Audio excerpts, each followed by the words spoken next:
YouTubers going back on another video, and today we're going over Mommy Yinlin once again.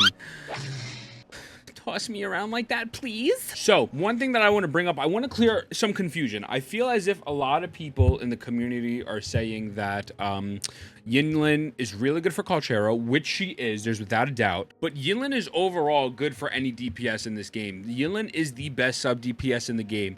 Now, Yinlin is going to do really well with Calcharo and Yanwu due to the fact that her outro skill is going to give you that extra 20% electro damage, but you don't need to run an electro character with Yinlin. And that's what I want to be here to show you today. Shout out to the homie Noakes. Right now, we're working with his Yinlin, which is a cracked build. 67 over 209, 129 energy regen, 1.6k attack. He's running the String Master. He has the 4-piece set here. So pretty solid echo sets. Thundering is valid. You know, good stuff here. I do want to cover the Kakarot stuff real quick just to show you.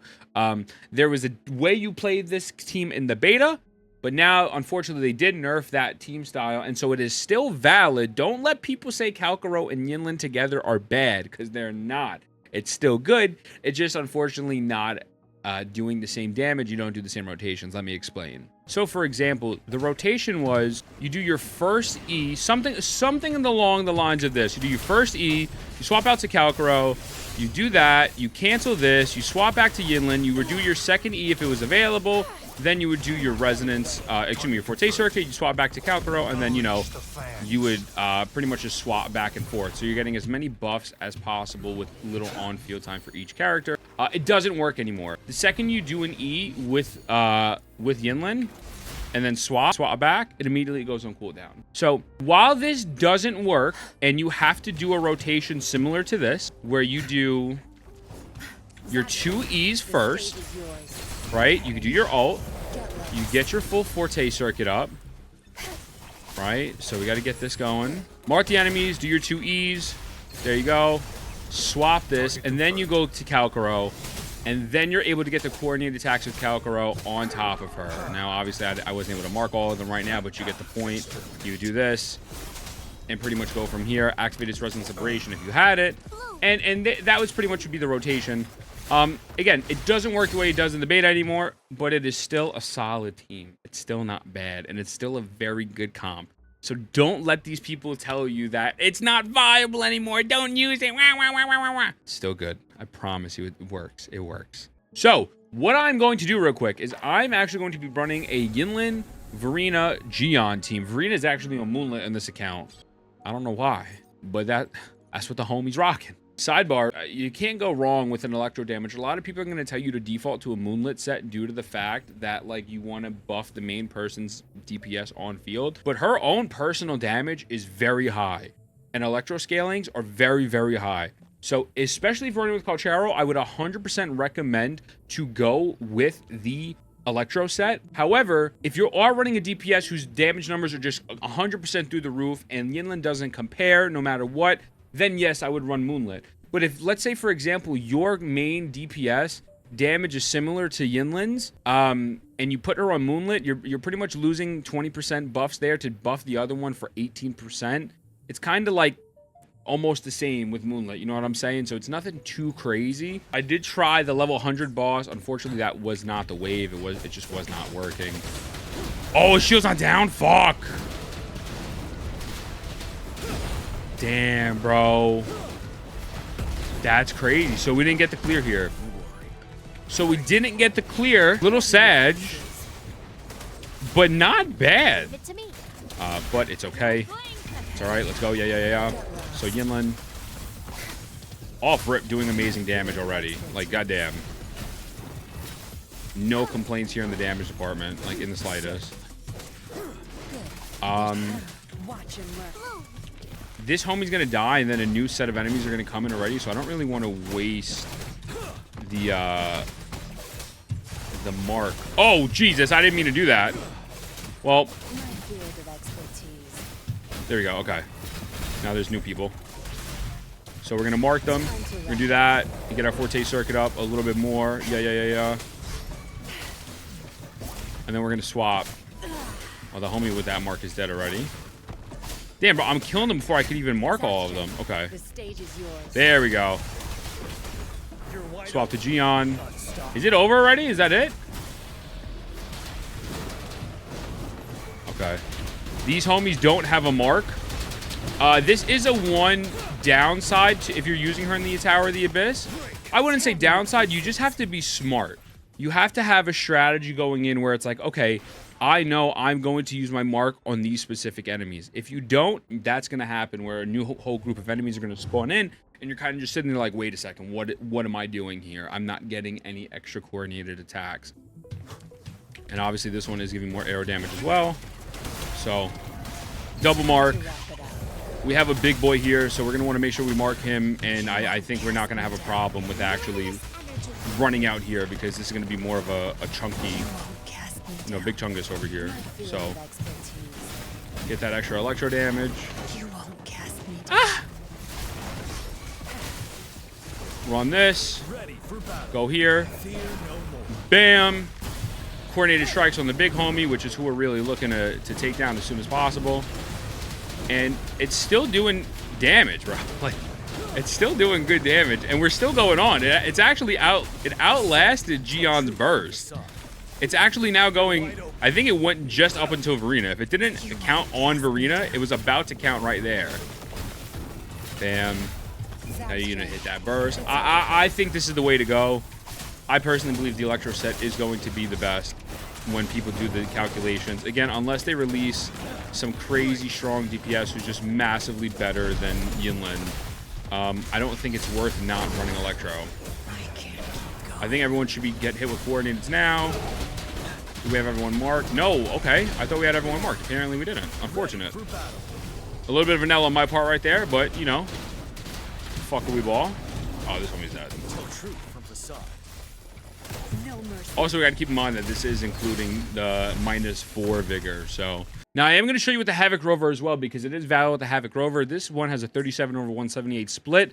Not the most crit rate in the world, but we can make it work, and we're going to make it work against the monkey because I'm going to beat the shit out of this homie. The rotations here are pretty simple. You want to just get the Forte circuit for pretty much the Rover and her. Due to the fact that, you know, both Fortes are important. Right, so I'm just going with the Sauce W right there. Okay, now I want to get her Concerto up real quick and just swap to Yinlin. Get more shield damage, and then after that, start going off on Yinlin. There we go. Yep. Fuck, hold on. We might actually give Verena's Forte up as well. No reason not to. Yep, perfect. I'm going to just play it safe and do the E's multiple times again. Do that.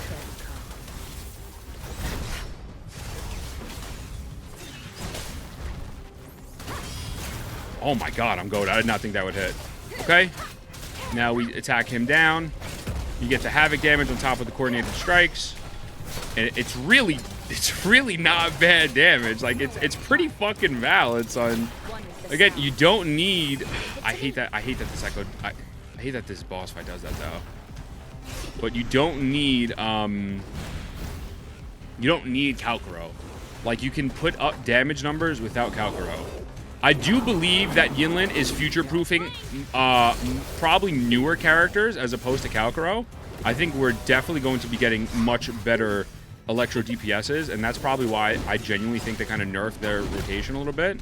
I don't know if it's going to be 1.1. I doubt it based off of the trip.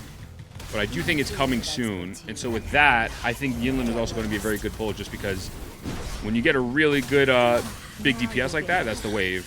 Oh. She's almost dead, so I have to be careful here. But we still have it. Just in case, you know, sometimes I can't be dodging like that, as you can see. So oh, it did the coordinated strikes with the echoes? That I didn't know. Okay. Am I gonna have a skill issue and die here? JK. LOL. Omega lol. Ah! Oh, baby. Fuck, okay. I probably would have wanted to save that, but whatever. Drop down their thing. Yup, okay. And then there we go. We've swapped back. Now, I messed up a little bit with my Havoc Rover rotations, but it's okay. We're going to echo here. Get the buff off of that. And this is doable. Get more electro damage here. Get my ease off. Get the coordinated strikes while he's down. So that way now when I swap back, of course, we get the coordinated strikes and he goes in the middle of the ring and I now have to dodge. So all my coordinated strikes are just going to waste here, which is unfortunate. But, it's the name of the game. Okay.